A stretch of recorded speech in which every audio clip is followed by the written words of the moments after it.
Манай нэвтрүүлгийн баг иргэдийн амьдрах орчныг сайжруулахад чиглэсэн ажлууд аймаг орон нутагт хэр явагдаж байгааг сурвалжлахаар Төв аймгийн Мөнгөн морь цөмрөө дөрөв харьшуулан мордсон юм. Мөрөөдөл уяатай Мөнгөн нутаг үнэхээр л хөгжил тэмүүлж байгаа сум байлаа. Иргэдийн амьдрал ахуйг сайжруулах олон бүтээн байгуулалт энэхүү сумд хийгдсэн байх юм. Тэр дундаа орон нутгийн хөгжлийн сангийн хөрөнгө оруулалтаар хийгдсэн ажлууд их байсан. Үзэгч та бүхнийг мөрөөдөлд уяатай Мөнгөн нутгийн хөгжлийн замаар аялуулъя. Төв аймгийн Мөнгөн морь цум нь 1691 онд Цэцэн хаан аймгийн Дархан Бэйлийн хушуу нэртэй анх байгуулагдаж байсан. Нийслэл Улаанбаатар хотоос зүүн хойш 220 км-т байрлах Хинтийн нуруу Хангайн бүс нутаг юм. Энэхүү сум нь 60 мянган метр квадрат нутаг дэвсгэртэй. Үүний 80% ойн бүс эзэлдэг. Байгалийн үзэсгэлэнт газар том гол нууруудын айсав газар бөгөөд хэрлэн туул зэрэг гол нуурууд их аван урсдаг.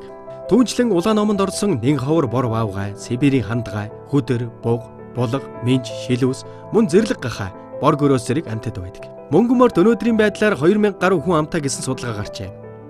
Иргэдийнхээ амьдрал ахуй шаардлагатай бүтээн байгуулалтын ажлуудыг ихээр хийж гүйцэтгсэн хөдөлмөр чамт олон гэдэг нь сумынхаа үүднээс эхлээд харагдаж байсан юм. Хангайн уус ойн бүсээр хүрээлэгдсэн энэ сумын ард иргэд малын үр шимийг хүртэж Хангайн баялагын хүчинд эд хөгжиж яваа сум гэж Монголдо үнэлэгддэг. Сумын иргэдийн 60 гаруй хувь нь малчин өрөх гэж бүртгэгдэжээ. Тиймдээ ч өдгөө малын тоон 80 гаруй мянга болтлоо өссөн байх юм. Сумын хөгжлийг сэтгүүлчийн нүдээр тэр дундаа орон нутгийн хөгжүүлэх сангийн хөрөнгөөр ямар ажлуудыг хийж байгааг тодрууллаа. Тэр дундаа иргэдийн амьдрал таатай орчныг хэрхэн бүрдүүлснийг сумын засаг дарга Наран цэцгээс асуусан юм. Төв аймгийн Мөнгөн морь цум нь өнгөрсөн 3 жилийн хугацаанд орон нутгийн хөгжлийн сангаас 704 сая төгрөгийг нийгэм, боловсрал, тогтчил, бүтээн байгуулалтын ажилд зарцуулжээ. Энэ хэмжээний хөрөнгөөр хийсэн ажлууд нь бүгд иргэдийн оролцоотой буюу тэдний санал хүсэлтийн дагуу хийгдсэн гэдгээрээ онцлогтой. Анх энэ орон нутгийн хөгжлийн сангийн хөрөнгөөр хийгдэх ажлуудын талаар иргэдээс санал аваад явж байхад бол маш олон асуудлууд тулгамдсан байсан л да. Тэн дээр бол нэгдүгээр сумаа хоггүй болгомоор байна. Дээрээс нь хуучин барилгуудыг засварт оруулмаар байна. За шинээр анх үйлчлэгээний байр, халуун усны байр ингээд барилгууд ашиглалтанд оруулмаар байна. Цэцэрлэг түрээлэнтэй болмоор байна, тийм ээ. Тэг хамгийн дөрөнд бол сум гэрэлтүүлэхтэй болох нь бол нэн тэргүүний ажиллаа гэж иргэдээс гарсан санал байгаа. Тэгээд 13 онд анх 24 гэрлэлтүүлгийг орон нутгийн хөгжлийн сангийн хөрөнгөөрөө шийдэж бий болгосон. Тэг гэрэлтүүлэхтэй болсноороо бол иргэд амар тайван амьдрах орчин нөхцөл нь бүрдэж байгаа юм. Хоёрдугаар бол гэмтэргээс өрчин сэргийлэх бол нэгдлийн ажил болж байгаа юм. Хэдийгээр хөдөөч гэсэн иргэд бол бид нар хөдөөнийх гээл харахгүй орчин суух нь бол одоогийн нөхцөлд ямар байх вэ тийм ээ. Тэр утгаараа бол энэ хөгжил дэвшилтэй бол баг ч гэсэн бас иргэдийн төвшинг ойртуулж өгсөн бас нэг арга хэмжээ болсон гэж үздэг энэ гэрэлтүүлгийг. Гэрэлтүүлгийн ажил зөвхөн нийслэлийн хэмжээнд хийгддэг ажил биш. Тодруулбал төв суурин болж хөгжиж байгаа бүх газар зайлшгүй хийгдэх ёстой ажил юм. Тэр дундаа сумдад гэрэлтүүлгийн ажлыг хийснээр иргэдийн амар тайван амьдрах орчин бүрдэх боломжтой гэж үздэг. Энэхүү сумд хийгдсэн гэрэлтүүлгийн ажлын төсөв бүгд орон нутгийн хөгжүүлэх сангийн хөрөнгөнөөс гарсан. Тодруулбал 2013 онд анх 26 ширхэг гэрэлтүүлгийн ажил хийжээ. Үүнээс хойш жил бүр гэрэлтүүлгийг нэмсээр энэ 3 жилийн хугацаанд 62 сая гаруй төгрөг зарцуулжээ. Үүнд цамхаган гэрэлтүүлэг, нутгийн удирдлагын ордон, гадна талбайн тогтчлтын болон гэр хорооллын гэрэлтүүлгүүд багтаж байна. Иргэдийн саналын дагуу гарч ирсэн ажлуудыг эренблээд сумын засаг даргын захирамжаар байгуулагдсан үнэлгээний хороо тендер шалгаруулалтыг зохион байгуулдаг байгаа. Худалдаа авах ажиллагааны хяналтын хувьд бол үнэлгээний хороонд энэ худалдаа авах ажиллагааг ил тод иргэдэд нээлттэй иргэдийн мэдээллээр хангаж байхын тулд бид бүхэн иргэдийн төлөөллийг нэлээд оролцуулж үйл ажиллагааг зохион байгуулдаг байгаа. Энэ ч утгаараас манай сумын зохион байгуулагдсан тендер шалгаруулалт бол хуулийн хүрээнд зохион байгуулагддаг. Ямар нэгэн гомдол санал гардаггүй ийм даваа талтай байдгаа иргэд оролцсноор.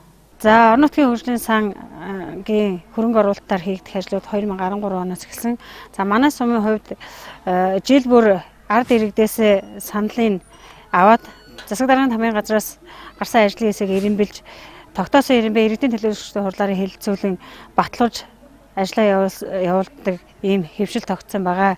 За нийт иргэдийн саналыг авахдаа 3 багийн засаг дарга иргэдийн нийтийн хуралдаагаа хамтран багийнхаа иргэдээс аваад засаг даргын хамгаалалтын газартаа хүлээлгэж өгөөд бид 3 багийнхаа ирэмбийг нэгтгэж энэхүү саналыг оруулдаг байгаа. За ирэмбэнд орсон ажлууд бол маш их олон байгаа. Тэрнээс бид нэр хамгийн их чухал ач холбогдолтой гэсэн ажлаасаа эхэлж хийсээр өнөөдрийн хүртэл маш олон ажлуудыг хийж гүйцэтгэлээ. Цаашдаа ч бас хийх ажлууд нэлээд олон үлдсэн байгаа. Тэгээ жил жилийнхээ ажлуудад тусгаад явах юм боломжтой байгаа. Хэдий аймгийн төв бүр цаашлаад нийслэл хотын хэмжээнд хүрэх гэрэлтүүлгийн ажил хийгээгүйч ийхүү төсөвтөн багтаан хийж чадсан нь нутгийн иргэдэд үнэлэгдэжээ. Нөгөө талдаа цагдаагийн алба хаагчдад үүрэгт ажиллаа хийж гүйцэтгэхэд давуу тал болж байгааг хэлж байлаа. Удамжтал байгаа гэрэлтүүлсэн гэмтэргээс урьдчилан сэргийлэх ажил болж байна. Одоо манай сумын хэмжээнд гэрэл тавьснаар шүн нь бол сайхан гэрэлтэй. Иргэд маань сайхан тайван амгалан амьдарч байна. За сумын дагалдах баялаг буюу одоо энэ байгалийн дагалдах баялагаас цагдаагийн алба хаагчдад дараагаар багж авч өгсөн одоо бидний ажилд хамгийн их тусдсан болж байна. Согтуугаар тээврэгсэл жолоотохоос урьдчилан сэргийлэх нь дараагаар багж буюу алкогол хэмжигч багж нь одоо бидний ажлыг маш ихээр хөнгөвчилж байна. Гэрэлтүүлгийн ажлаас гадна хүүхэд залуучуудын чөлөө цагийг зөв боловсон өнгөрүүлэх зорилгоор тоглоомын талбайг бүрэн тогтчулсан байна. Энэ ажлыг хийхэд 35 сая орчим төгрөг зарцуулжээ. Ингэснээр хүүхэд залуучууд чөлөө цагаараа сагсан бөмбөг тоглох, эцэг эхчүүд хүүхдэд салхилуулах зэрэг орчин бүрдсэн байна. Манай суманд олон бүтээн байгуулалт хийсэн нэг нь бол энэ хүү цэцэрлэг төрөлн байгаа. Тэгээд залуучууд болон хүүхдүүд, мөн бага насны хүүхдтэй эцэг эхчүүд цагаа зөв боловсон өнгөрөөх гэж энд ихээр цугуулгад нь бол би их баярлалаа. Тэгээ орон нутгийн сум хөгжүүл сан болон орон нутгийн хөгжүүл сангийн тусламжтайгаар өшөө их олон зүйл одоо хийгдээсэй гэж би боддгоо. Урд нь бол хүүхдүүд маань дандаа сургуулийн талбай дээр ч юм уу гол дээгүүр тоглодог байсан. Одоо бол яг нэгдсэн төв талбайтай болсноор энд илүү хоорондоо найзч нөхөрлөх гээд илүү давуу талтай. Тэгээ эцэг эхчүүд ч гэсэн бас хүүхдүүдээ энэ тэндээс хайж явна гэхгүй бас илүү амар болсон гэж би бодлоо. Тийм. Сумын хөгжлийг боловсролын нэгдсэн бодлогогүйгээр төсөөлөхийн аргагүй байна. Тэрж утгаараа сумын иргэд хүүхдийнхээ боловсрол чиглэсэн ажлуудыг орон нутгийн хөгжлийн сангаар дамжуулж хийсэн байна. Тодорхойлбол сургалт хүмүүжлийн эрүүл аюулгүй орчныг бүрдүүлсэн бүтээн байгуулалтыг хамтдаа хийж хэрэгжүүлжээ. Дунд сургуулийн дээвэр, гал тогоо, гадна фасад, нойлын атмор тавих ажилд 331 сая төгрөг, цэцэрлэгийн тоног төхөөрөмж, зөөлөн эдлийн шинжилэлд 206 сая төгрөгийг зарцуулжээ. Орон нутгийн хөгжлийн сангийн хөрөнгө оруулалтыг зарцуулах журам гэж байдаг. Энэ талаас нь бид бүхэн одоо боловсрал талаа, эрүүл мэнд талаа нэлээд одоо дэмжиж ажилладаг байгаа. Тийм ч учраас боловсролын салбарт, эрүүл мэндийн салбарт нэлээдгүй ажлууд хийгдсэн байдаг. Яг өнөөдрийн байдлаар бол сумын хүүхэд залуучуудын чөлөө цагийг зөв боловсон өнгөрөөх, иргэдийн маань эрүүл чирэг орчинд одоо ажиллах, амьдрах энэ талын нөхцөл болцоонуудыг бүрдүүлж өхийн тулд орон нутгийн хөгжлийн сангаас одоо сургуулийн засвар болон одоо дотор сантехникийн дулааныхын засварыг шийдвэрлсэн мөн ахуй үйлчилгээний дулааны холболтын ажлыг хийсэн, эрүүл мэндийн төвийн одоо тоног төхөөрөмжийн шинжилгээг хийсэн зэрэг ажлуудыг бол дурдж болохоор байна. Мөнгөмөрд сумын дунд сургууль нь анх 1936 онд бага сургуулийн статустайгаар байгуулагдаж байжээ. Өдгөө 80 жилийнхээ ойтойгоо золгож байгаа ууган сургууль юм. Энэ сургууль нь Монгол улсын соёлын гавьяа зүтгэлтэн сэтгүүлч зохиолж, өвгөөдөө Дамдын сүрэнгийн нэрмжит хэмээн соллуулж явдаг. Тус сургуульд сумын төвийн болон 3 багийн хүүхдүүдгээд нийт 220 хүүхэд суралцж байна. Мөн дэрэгдээ 50 хүүхдийн дотор байртай юм. Орон нутгийн хөгжлийн сангийн төсвөр сургуульд хийгдсэн ажлуудыг сургуулийн захиргаа болон эцэг эхчүүд дэмжин ажиллаж, цаашид олон талын хөрөнгө оруулалт хийхийг уриалж байлаа. Сургуулийн дээврийн асуудлыг бүрэн шинжилт дуусгасан байгаа. Дулааны асуудлыг бүрэн шийдвэрлсэн байгаа. Мөн сурагчдын ариун цэрийн өрөөний асуудлыг мөн шийдвэрлсэн байгаа. гадна талын фасадны засварыг бас шийдвэрсэн. Энийг ингээд шийдвэрлэхэд бид носыг дэмжижсэн аймаг сум орон нутгийн удирдлагуудаа сургуулийн нийт суралцагчтай эцэгчүүд хамт олонныхаа өмнөөс баярлалаа тусгай илэрхийлье. За 2013-аас 16 онд аймаг улс сумын орон нутгийн хөгжлийн сангаар нэлээдгүй олон бүтээн байгуулалтын ажил хийгдсэн. Тэгээд эцэг эхчүүд иргэд бидний санаачлагыг тусгаж ингэж хөрөнгө оруулалтын ажил хийгддэгт нь бид их баяртай байгаа. Тэгээд манай сургуульд одоо сургуулийг маань тогтчуулж өгсөнд хүүхэд сурагчдын маань суралцах орчин тав тухтай сайхан байна. Ингээд эцэг эхчүүд бид маш их баяртай байгаа. Тэгээд нийт сургуулийнхаа сурагчид сумынхаа эцэг эхчүүдийн өмнөөс аймаг сумынхаа удирдлагуудад баярлж байгаагаа илэрхийлье. За одоо цаашид манай сургуульд нэн яруу одоо шаардлагатай байгаа зүйлүүд одоо доктор байрны асуудлууд мандад хүндрэлтэй байгаа. Доктор байрууд одоо зориултын биш байранд хүүхдүүдэд амьдарч байгаа. Эдгээр нь моцсон. Энэ бол зураг төслүүд хийгдсэн улсын хэмжээнд яригдж байгаа. Бас мөнгөний асуудлаар гацсан байж байгаа. За мөн сургуулийн доктортлын орчин буюу сургалтын үйл ажиллагаа явуулах лаборатори хичээлийн хэрэглэгдэхүүн тоног төхөөрөмжийн асуудал дутагдaltaй байгаа. Энийг бол одоо дараагийн 4 жилд бол зас шатны удирдлагуудаа ярьж ээж бүтээн байгуулах тийм эрмэлзэлтэй байж байгаа. Сумдаа сайхан амьдрах боломжоор хангахын тулд амжиргааны их усүртэй байх шаардлагатай. Хэрлэн голын ихээр нутгалдаг Мөнгөмөрд сумын оршин суугчдын хамгийн том хүндрэл бол гол гатлах асуудал юм. Энэ сумын урд дуур дайран өнгөрөх хэрлэн голыг автотээвэр болон хөсөг тэргээр гатлах боломжгүй буюу 120 км зайд ямар ч хүүр байхгүй байсан байна. Ийхүү нутгийн иргэд төв суурин газрыг зорж амжиргаагаа залгуулахад хүндрэлтэй байжээ. Тэгвэл 2013 онд Баруун бүрхийн голд 40 сая төгрөгөөр 2015 онд Хэрлэн гол дээгүүр перевоз тавих аж Зүүн бүрхийн голд 150 сая төгрөгөөр тус гүүр байгуулж өгчээ.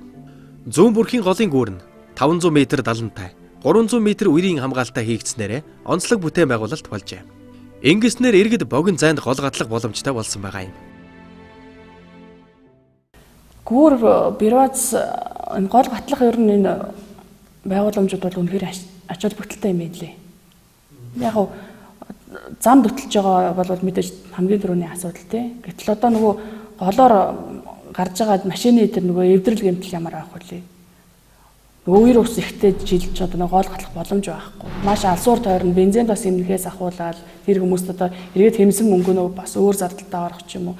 Иргэдэд бол яг нөгөө өөрснийх нь хэрэгцээнд бол маш их одоо үр өгөөж өгсөн ажлуудын нэг нь бол перевоз голуудын гүүрнүүдийн асуудал. 2 шинэ гүүр барьсан энэ хугацаанд нэг Хэрлэн гол дээгүүр бол гатлах перевоз ашиглалтанд оруулсан байна. Цаашид Хэрлэн голд байршуулсан перевозоор гарахад бага хэмжээний төлбөр авдаг болох юм байна. Ингэснээр жил бүр сумын төсөвт хөрөнгө хуримтлагдаж, цугларсан мөнгөөр сумаа хөгжүүлэхэд чиглэсэн ажил хийхээр төлөвлөж байгаагаа хэллээ. Мөнгөмөрд суманд улсын төсвийн хөрөнгө оруулалтаар 2013 онд шинээр засаг даргын тамгын газрын барилга баригджээ. Улмаар 2014 онд иргэдийн саналын дагуу цэвэр цэмцгэр соёлтой үйлчилгээ үзүүлэх зорилгоор гадна талбайн тогтчлтын ажлыг хийж гүйцэтгэсэн байна. Тодруулбал цэцэрлэгжүүлэлт, автогараж, хашаажуулалт зэрэг ажлыг 60 сая төгрөгт багтаан хийжээ.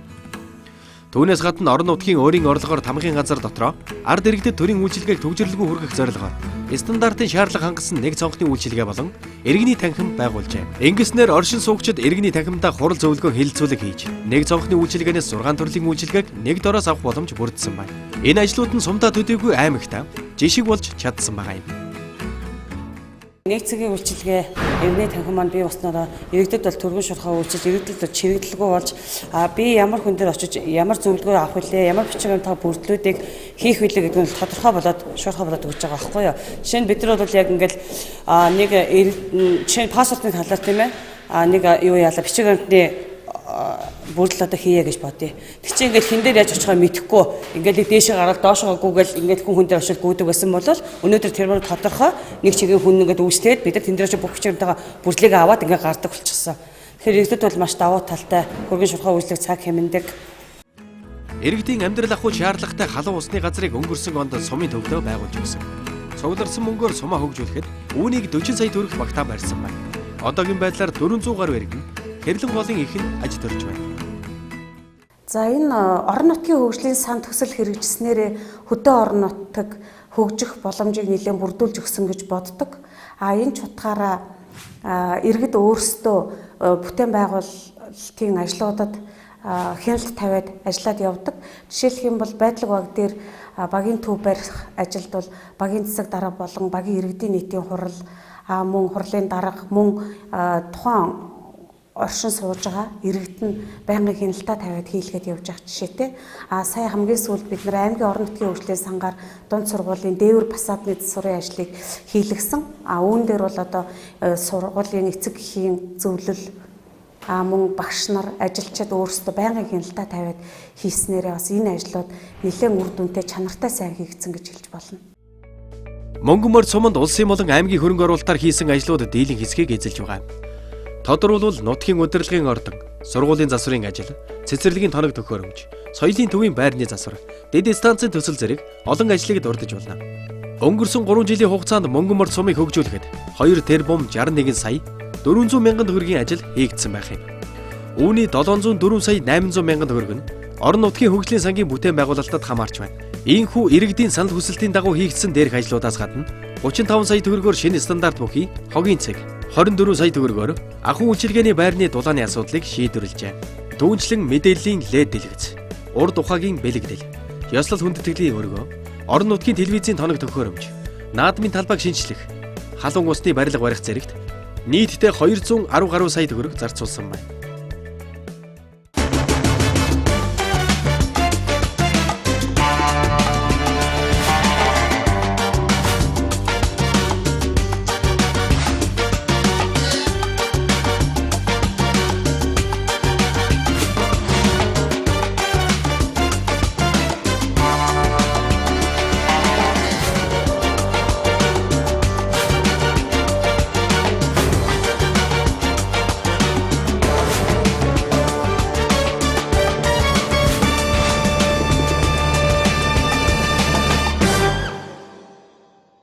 Манай нэвтрүүлгийн баг инхүү иргэдийн санаачлагаар хийгдсэн ажлууд арараасаа ундарсан мөнгөн морь сумтай танилцлаа.